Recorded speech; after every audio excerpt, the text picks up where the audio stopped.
inzira nje mu giterane.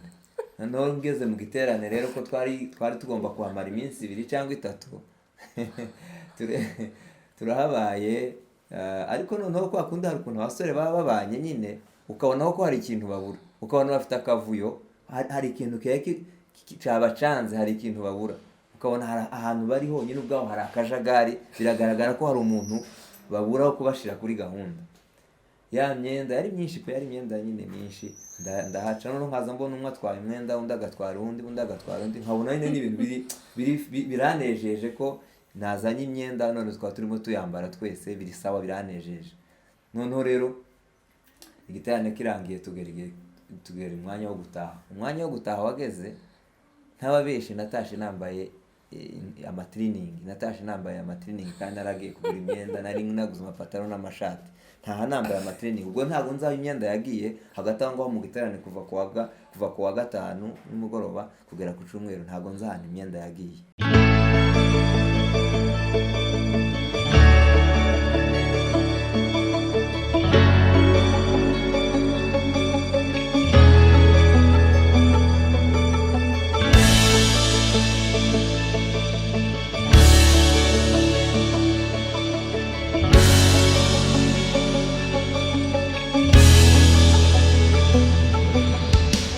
Hello guys, muraho neza, mumeze mute? Amakuru yanyu mwe mudukurikiye muri aka kanya, reka mbifurize ikaze cyane muri kino kiganiro cy'uyu munsi.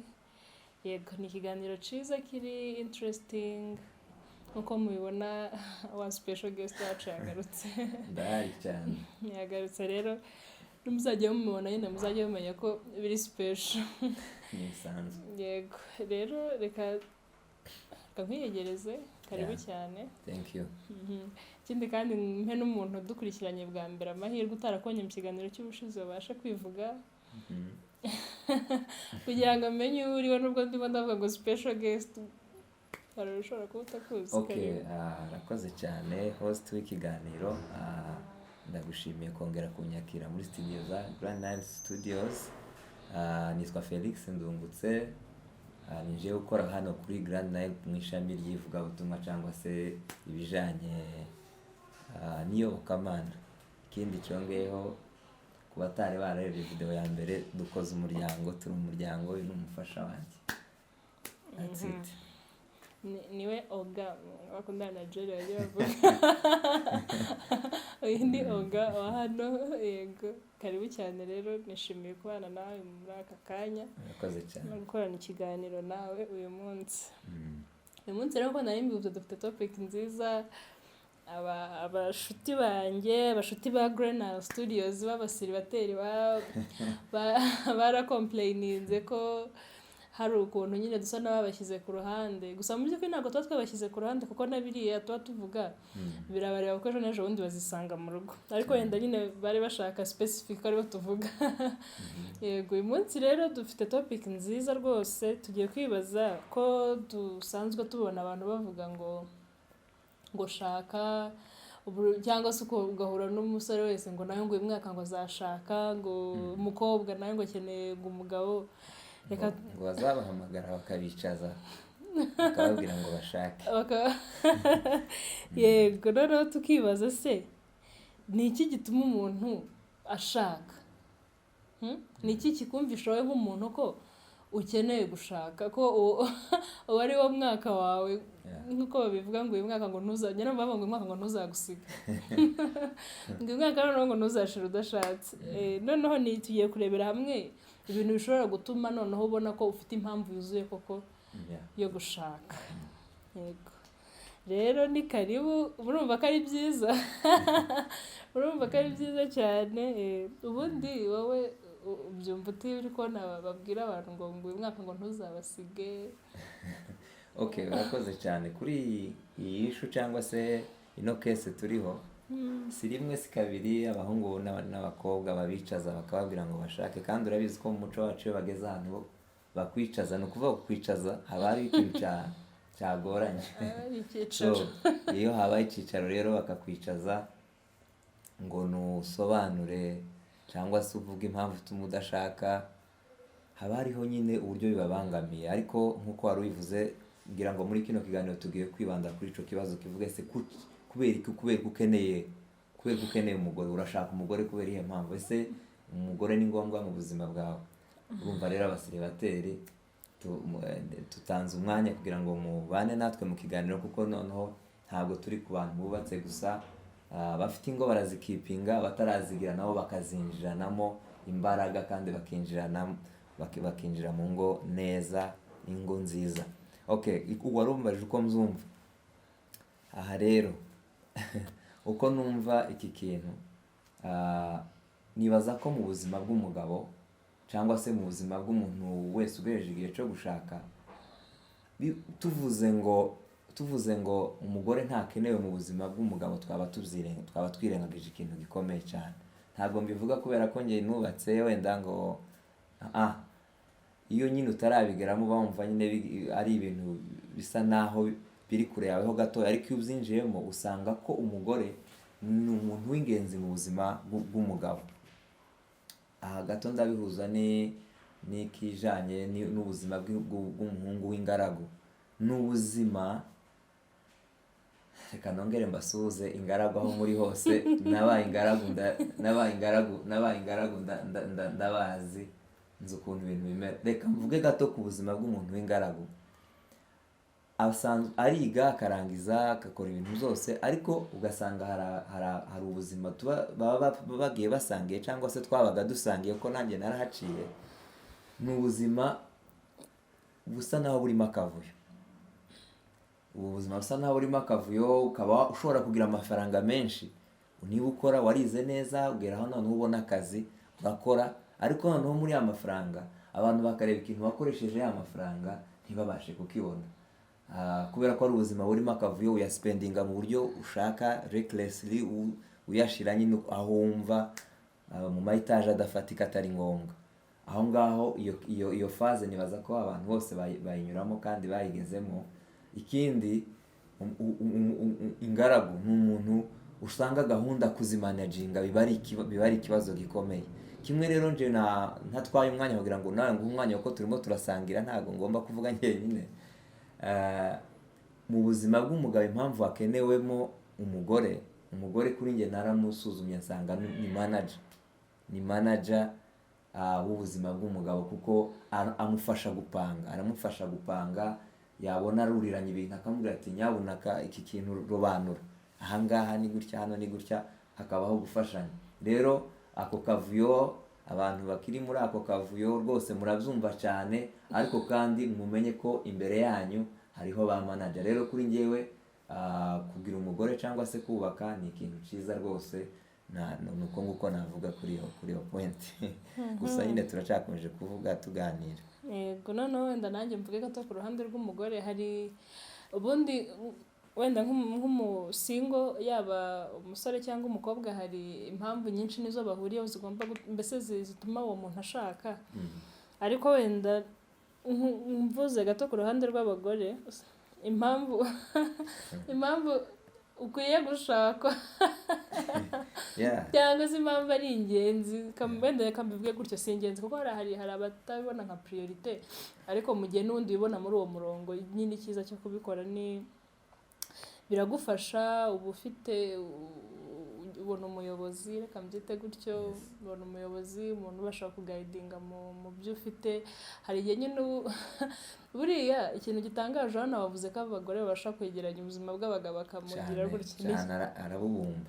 Ni igitangaje rero ni ukuntu abumva ubuzima bw'umugabo, ariko nawe ahubwo ugasanga nawe akeneye umugabo nawe kugira ngo amugayidinge nawe, ahubwo bwa buzima bwe twa tuntu twinshi yari afite abashe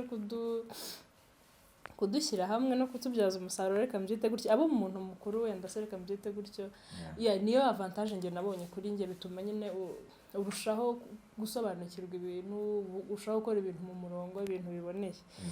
Yego, noneho rero wenda zimwe mu mpamvu zizakwereka ko uri ready wowe ukeneye gushaka, cyangwa se ibintu impamvu ukeneye gushaka ntabwo ari bya biri nyine bakubwira ngo uyu mwaka ngo ntuzagusige, ngo ntuzagire gute. Ntekereza ko hari impamvu nyinshi kabisa, impamvu nyinshi. Impamvu ya mbere ngiye ahubwo numva nyine nuko wowe uzi impamvu ukeneye umugabo. cyangwa se ukeneye umugore. Nubwo kubanza kumenya impamvu wowe bikakugeraho, ariko bikakugeraho impamvu warayirebye ukayisuzuma. Wiyizi uzi ngo kubera ko hari abantu, nubwo turi kuvuga gutyo, hari abantu bameze neza se reka mbyite gutyo kandi b'abasingo. Umugore ukora ibintu kubwe mbese ubyikorera, n'umugabo ukora nawe ibindi ufite ibintu byinshi agezeho mu buzima, ubona ko ubuzima bwe butajagara wenda kubera ko hatarimo umugore. Rero ugomba kubanza kumenya impamvu ukeneye gushaka. Nkumva wenda icyo navuga aho ngaho, ukeneye ko abantu bazajya bavuga ngo ni runaka umwe washatse, cyangwa se umugabo wa runaka, cyangwa se umugore wa runaka. Mbese umugore ukeneye kwitwa Mrs gusa w'umuntu nta yindi mpamvu, iyo ntabwo ari impamvu ihagije. Ukiri aho ngaho hari ikiganiro wakoze kuri channel ya Grand nyine kivuga kijanye n'uburyo bwo guhitamo umuntu mushobora kubana. Twageragezaga cyangwa se wageragezaga kwerekana uburyo ari umwanzuro wo mu muntu, ntabwo ari ibintu, si imiryango iba yakubwiye. Urumva ko hariho intambwe yo kumenya ko hari ikintu kikuvuyemo kurusha uko kiba ari ikintu kivuye mu wundi uwo ari we wese. Ni naho uzinjiramo, noneho ukinjiramo ubona ari wowe, nimba ari umuriro uzahuriramo nawe, niba ari amazi, niba ari imyuzure, ni wowe uzabasha kwiramira kuko ni ikintu cyakuvuyemo. Yego, icyo kabisa ni ingenzi. Kandi hari wenda ikindi, hari ukuntu abantu baba bakundanye, reka mbivuge gutyo, noneho mukazajya mutekereza gusa ukabona ukuntu ku munsi w'ubukwe uzaba wambaye ikanzu y'umweru n'umugabo yambaye ikoti ryiza nyine muberewe, mbese ugatekereza ziriya drama gusa zo muri zaho ngaho zo gutegura ubukwe wenda se mbere y'uko gato, ariko ugasanga ntabwo urimo uratekereza utekereza event ishobora kurangira umwanya muto, ugasanga ntabwo urimo uratekereza kuri marriage nyirizina. Rero ugomba kuba nanone uri umuntu utarimo urategura ubukwe. Ntabwo ugomba gutegura uko, ugomba gutegura urugo. Wamabona warateguye urugo rwawe ukabona ko uri ready, cyangwa uri qualified yo kwinjira. Yego kabisa. Okay, wenda njye birimo biranyorohera kuko nabashije kubilistinga down, ndimo ndagenda ngira kuko ntago ikindi kintu wenda ntekereza ko gifasha, mbese kikwereka ko uri ready. Okay, hari abantu batabyemeranyaho kimwe, ariko ugomba kuba warabayeho mu buzima, mbese warabayeho ubuzima bwawe, reka mbyite gutyo. Bimwe abantu bajya bavuga ngo kwenjoyinga, wenda reka mbivuge gutyo. Mbese ugatekereza ko utagiye muri marriage wenda kubera ko ubona ufite irari runaka cyangwa iki, cyangwa se wenda mbese kikaba atari ikintu kibaye sudden kubera wenda umuntu muhuye ugahita wumva ibintu birahindutse, ahubwo nyine akaba ari ibintu kabisa wumva ko wowe uriyizi, uzi ubuzima bwawe, uzi imyanzuro yawe, mbese uri full package ku giti cyawe. Ntago nubwo wa muntu agufasha kugupanga, ariko kandi nanone ntago urihagije yaba ari pressure. Ntago wajya kwiyegeka ku wundi muntu ngo agufata guterateranya gushyira ku murongo, sibyo? Yego, icyo ngicyo urumva atari cyo. Ngaho ni sawa kabisa. Tugarutse hari inyuma gatoya, dusanga ko no muri Bibiliya Imana yavuze ko abantu ngo bagende bubake, donc bagire ukororoka, babe benshi. Imana yemera ko mu buzima bw'umugabo hagomba kuba harimo umugore. Ubwo aho ngaho ni mu buryo wenda bwo mu buryo bw'umwuka, ariko bw'ababyizera mu buryo bwo mu mubiri. Rero ni hariya twatangiye tuvuga manager, tuvuga nyine ko umugore aza akegeranya ubuzima bwawe. Urumva biri mu mpande zose, turagenda dukora ku mpande zose. Ahangaha wari ugeze naho kabisa, ni ahantu heza umuntu agomba kwinjira ari we, kandi ari full package yiwe nyine nk'uko wari ubivuze. Ikindi ni wenda noneho mu gihe ufite umu girlfriend muri kumwe cyangwa se umu boyfriend, ugomba kuba uri sure ko iyo relationship yanyu, uwo mwana wanyu uri deep, ari ikintu mbese cyimbitse, ubona ari ikintu gikomeye, atari kwa ko just muhavinga fun, mugasohoka mukajya kurya amafaranga nyine utuntu mbese utuntu nyine ubona tudahagije, tutakabaye ari impamvu mbese iyo relationship yanyu igomba kuba ari ikomeye muri abantu bashobora kugira kurwanya gushakira ibisubizo hamwe. Ukabona ko nyine muri abantu bafitanye urugendo atari abantu bahuriye aho bari guhavinga fan.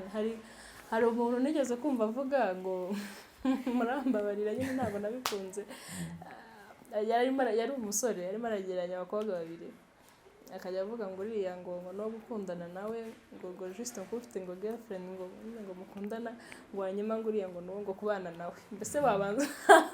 Mbese wabanza ugakundana n'uyu wageze igihe cyo kubaka urugo ugasanga uriya ibyo bintu urumva aho ngaho kabisa ni ugutandukira. Ni ukuvuga ngo niba ushaka umuntu urashaka umuntu wo kubana nawe, niba ari iteka reka mbyite gutyo iteka, kandi wamashije wivuye inyuma ko uwo muntu mugomba kubana. Ikindi kandi indi point nziza, umuntu wese ubasha gukunda ubasha kuba yagira, kuko ubu haje ga siyanse ya gatatu, siyanse y'amarangamutima. Ni ukuvuga ngo twari tumenyereye za siyanse zo mu buryo bundi, ariko hari indi siyanse y'amarangamutima. Hari igihe umuntu ashobora kuza akakwemeza uburyo we atiyumvamo kuba yashaka umugore, akaba bikwemeza nyine bitewe n'ubumenyi buhari ubwo buri ku yindi level muri iyi minsi.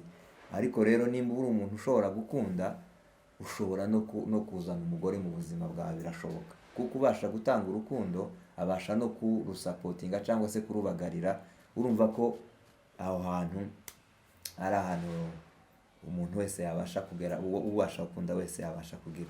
Hari akantu nshaka, niba ari ukubasetsa, niba si ukubasetsa ariko kugira ngo numvikanishe kari akantu na stikinzeho ko kuba umugore ari manager, kuko nshaka ko abantu badukurikiye bamenya akamaro, cyangwa se umugore ni ngombwa ko wubaka. Ese umugore abaje kugufasha iki? Ese ubundi ubusanzwe wuzuye? Ibyo nibyo turimo tugenda dusikiraho kugira ngo abantu babimenye.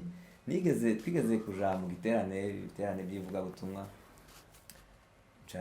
nari mfite amafaranga ageze nko mu 4,000 by'amashiringi ya Kenya. Nca ahantu mu isoko sinzi kuraseka menye iyo story uyizi. Nca ahantu mu isoko ngura imyenda, kandi ngura imyenda myinshi cyane. Isoko ribi nahangaha ngura imyenda, ndangije kuyigura nca noneho inzira nja mu giterane. Noneho ngeze mu giterane rero ko twari tugomba kuhamara iminsi 2 cyangwa 3 turahabaye. Ariko noneho kwa kundi hari ukuntu abasore baba babanye nyine, ukabona ko hari ikintu babura, ukabona bafite akavuyo, hari ikintu cyabacanze, hari ikintu babura, ukabona ahantu bari honyine ubwaho hari akajagari. Biragaragara ko hari umuntu babura wo kubashira kuri gahunda. Ya myenda yari myinshi pe, yari imyenda nyine myinshi. Ndahaca noneho nkaza mbona umwe atwaye umwenda, undi agatwara undi nkabona nyine n'ibintu biranejeje ko nazanye imyenda, none twaba turimo tuyambara twese, biri sawa, biranejeje. Noneho rero igiterane kirangiye tugera umwanya wo gutaha wageze. Ntababeshi natashe nambaye amatriningi, kandi naragiye kugura imyenda, nari naguze amapataro n'amashati, ntaha nambaye amatriningi. Ubwo ntabwo nzaho imyenda yagiye hagati aho ngaho mu giterane kuva ku wa gatanu nimugoroba kugera ku cyumweru, ntabwo nzahana imyenda yagiye. So urumva hari ubuzima bw'akavuyo ushobora nuko nguko n'amafaranga nuko yasohokana ntuyinjirane mu rugo.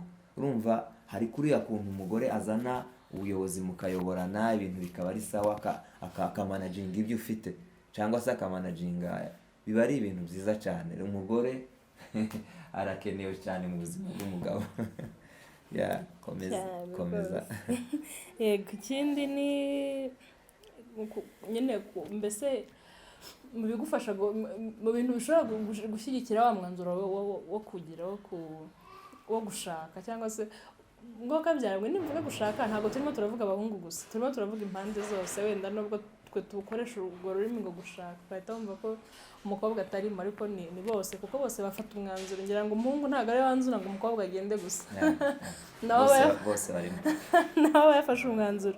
Ugomba kuba wa muntu muri kumwe mukundanye, mbese aguhagije, reka mbyite gutya. Mbese ubaye wenda wicajwe nk'ahantu bakakubaza ati se ukeneye guhindura boyfriend, tuguha andi mahirwe, aka kanya bitekerezeho.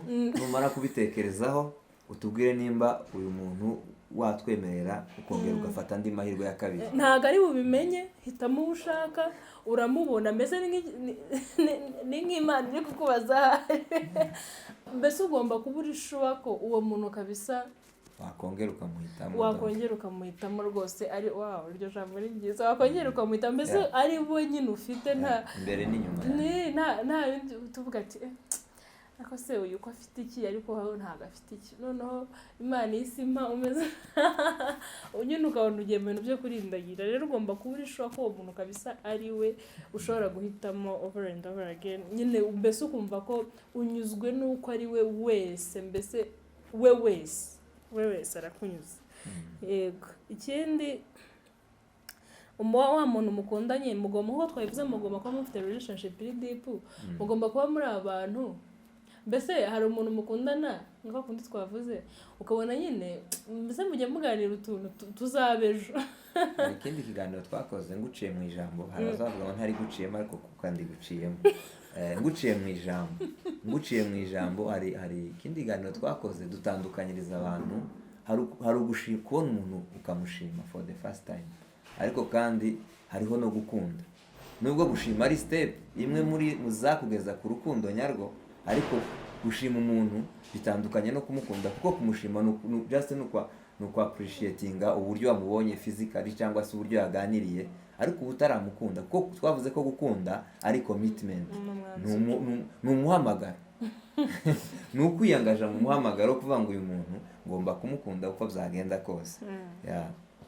Yego, wa muntu yangaje mugomba kuba muri abantu, iyo murimo muraganira mu biganiro byanyu, mbese mujye mupanga ibintu by'igihe kirekire, kandi ya mipango yawe wa mukobwa akiyumvamo, atari kuvuga ngo arimo kwiyumvamo kuri kumushimisha. Mbese ubwo wowe ugomba kuba mu migambi yawe muratekereza mu myaka ingahe iri imbere, wa muntu kabisa urimo uramubonamo arimo arazamo. Kuko nimba ugeze umwanya wo gushaka, uko biri kose ibintu byose urabona ugiye gukora bigomba kuba ibintu biri mu muryango wawe.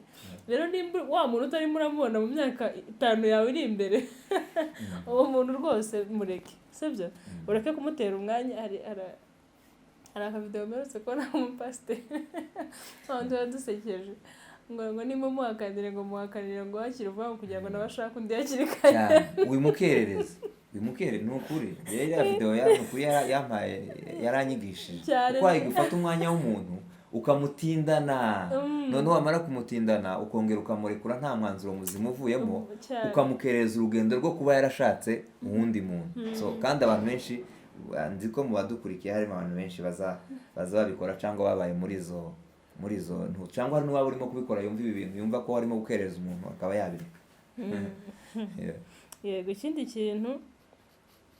kintu cyiza kabisa, kandi wenda yego cyiza kuko wenda nakibonyeho, reka mvuge gutyo, mugomba kuba mwese murimo murashyiramo imbaraga kugira ngo mubane. Iryo jambo wenda ubwaryo sinzi ni rinini, kuba mwese murimo murabiharanira.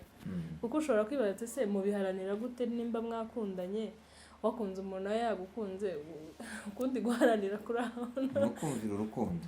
Kuko urukundo nyine narwo hari ukuntu biba bimeze, utarwumviye nyine wabirambika hasi ukabireka, kuko umuntu ufata umwanzuro ni nawe uwureka.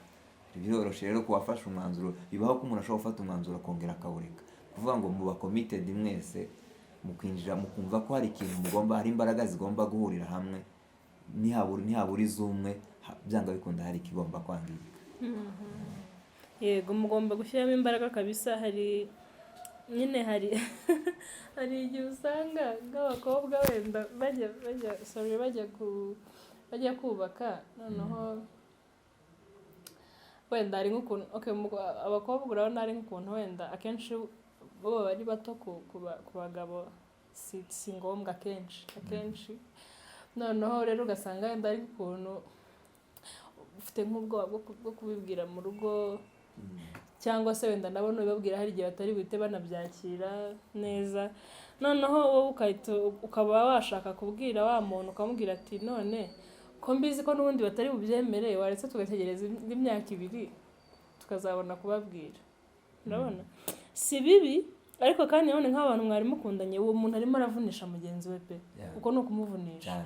kuko nimba uvuga ko mugeze igihe cyo gukora ubukwe ukaba udafite imbaraga zo kudefanda aho hantu ngo ushyiremo imbaraga zawe ukora iyo bwabaga urwanire nyine urwo rugo rwanyu rubashe kubaho narwo urimo uravunisha mugenzi wawe aho rwose ni ukumuvunisha. hari situation ndikunze kuba ugasanga nk'igihe wenda cyo kubaka kigeze muri mu ya myanzuro ya nyuma ugasanga abantu habayeho wenda nk'utuntu tw'amakimbirane noneho ubundi iyo mwamaze kera kumvikana ni ukuvuga ngo biba biri hagati yanyu nubwo imiryango ihari kandi hari binini ifasha koko ntawakora ikintu ari hanze y'umuryango ariko kandi uri representa wa mukunzi wawe iwabo iwanyu ya nawe akaba representa wawe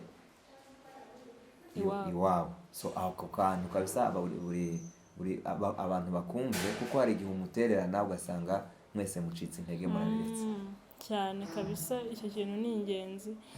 Yego ugomba kuba uzi uwo mukobwa cyangwa uwo musore mugiye kubakana kandi umwizeye koko umwizeye. Hari igihe buriya hari amakosa abantu bakora iyo bari kudatinga batarajya mu rugo ugasanga wenda gusa ni bibi. Hari nk'ibintu wenda ubona ariko ugashaka kubica hejuru kubera ko wenda muri mu munyenga reka mbyite gutyo ugashaka kubica hejuru no ukagira ngo nimugera mu rugo nibwo uzazura bya bintu kandi ibintu utazuye mukiraho mwuka byaramwe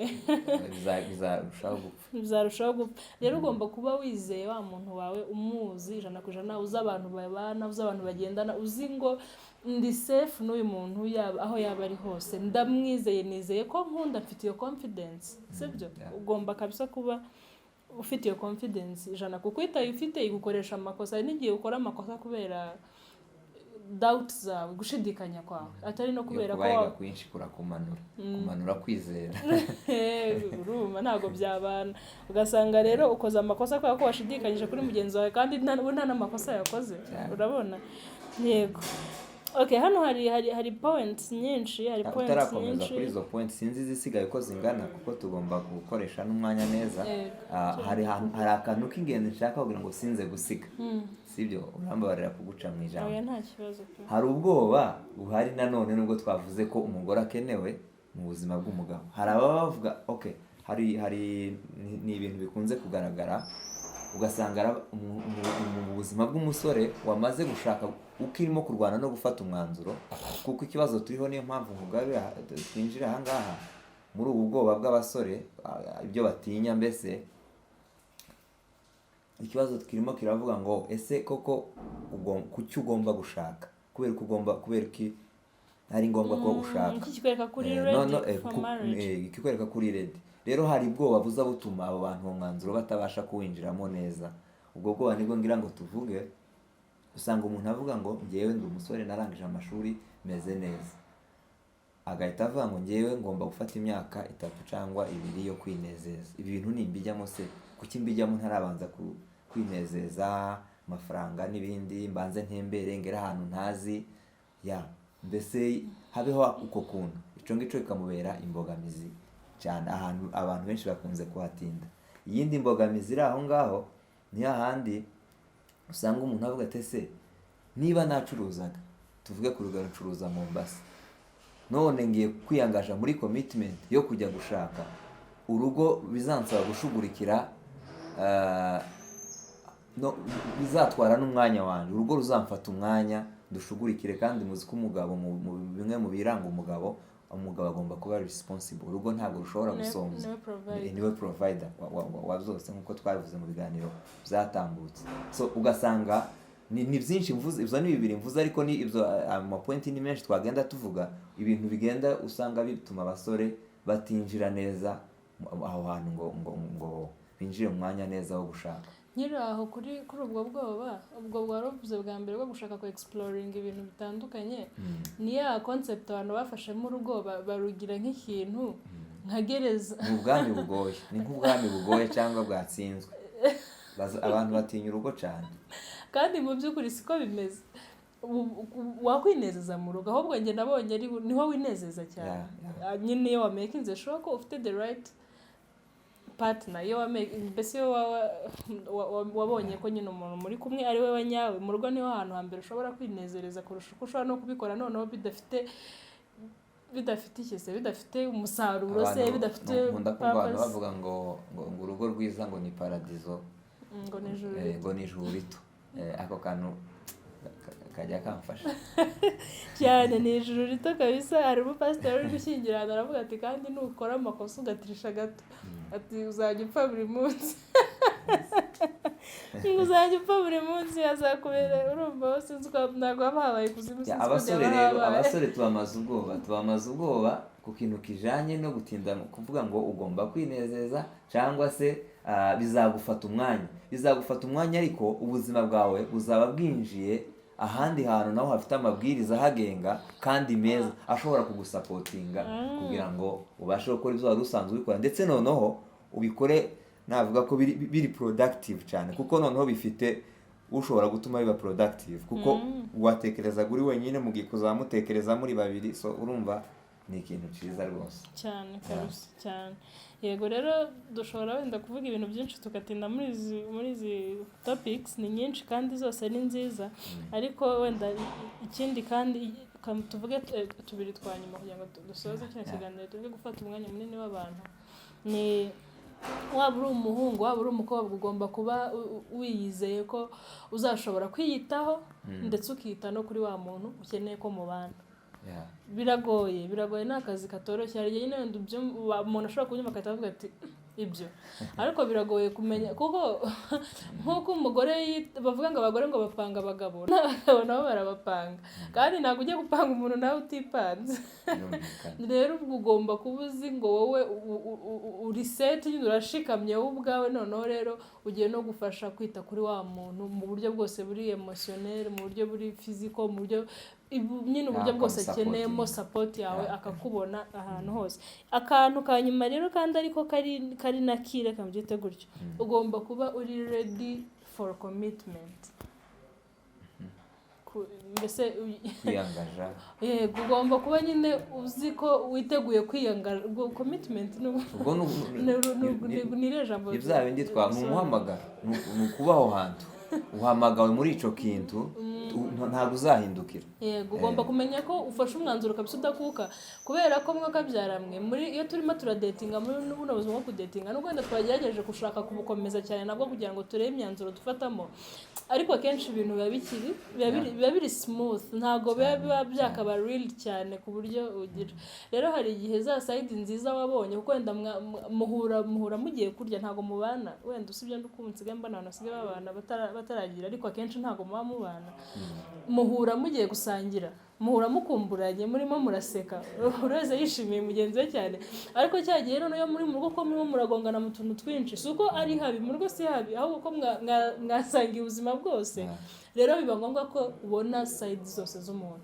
imbere n'inyuma rero ugomba kubuza ngo naheza ukahabona yego ugomba kubuza ngo nimbara n'umugore wanjye yarakaye cyangwa n'umugabo wanjye yarakaye nzabyihanganira nzabasha kumuturisha nzagira gute ugomba kuba ukiri kuri ako kantu hari akantu nibutse ni ukuvuga ngo ikindi kintu nari nibagiwe muri usibye kuba umugore ashobora kuba manager wawe wo mu buzima bwawe ushobora kuza uri umugabo ugira nk'ibisirani byinshi umujinya ubwo uri umugabo uburakari ugira ibisirani biba nko hejuru cyane noneho wagera mu rugo kubera kubana na wa mugore ari umuntu w'ibyishimo uhora aseka nawe ukazibaza ariko kurakara ni ngombwa nzaje mpora ndakaye nzimbye niki cyabaye noneho bikaza gutuma umugore afite ububasha bwo guhindura imimerere yawe uko uteye character zawe akazihindura ubwo nabwo n'ububasha umugore afite urumva rero ko akenewe ko ndagerageza kugaragaza ukuntu umugore akenewe mu buzima bw'umugabo kimwe n'umugabo nawe ashobora urumva niya influence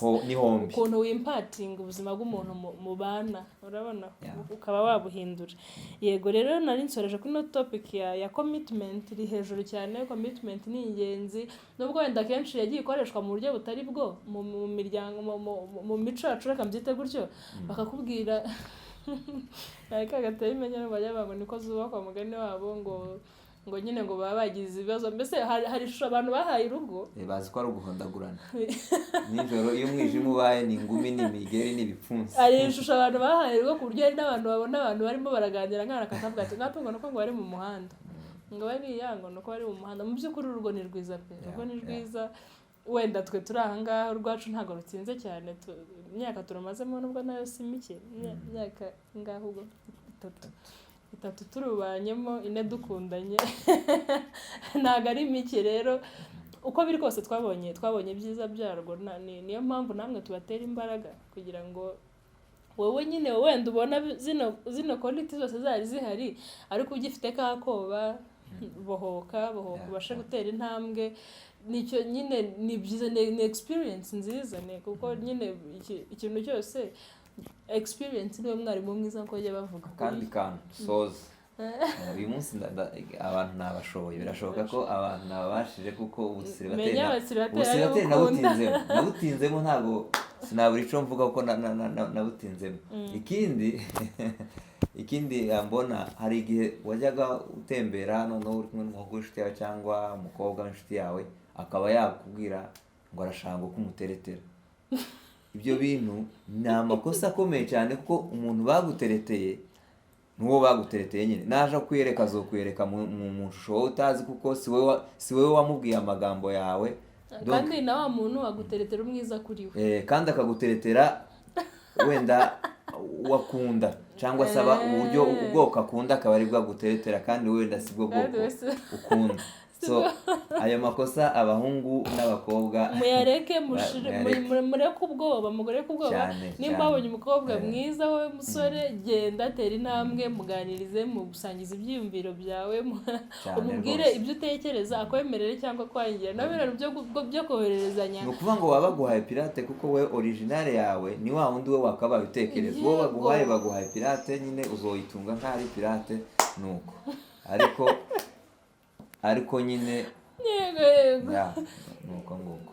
Yego rero ndizera ko kino kiganiro kibafashije cyane abasiribateri bari bamaze iminsi no complaining ko tutabitaho, n'ibindi byinshi biraje kuko ntago dushobora kubagamira wenda ngo kubashakanye ngo tubibagirwe, kuko aho tuba turimo turakora amakosa. Icyo dukeneye ni ukubaka imiryango mizima kandi hera muri aya mahitamo, hera muri iyi myanzuro. Iyo hano hanakiza ahubwo mu rugo biba ari amahoro, bihora ari ibyishimo, reka mbyite gutyo.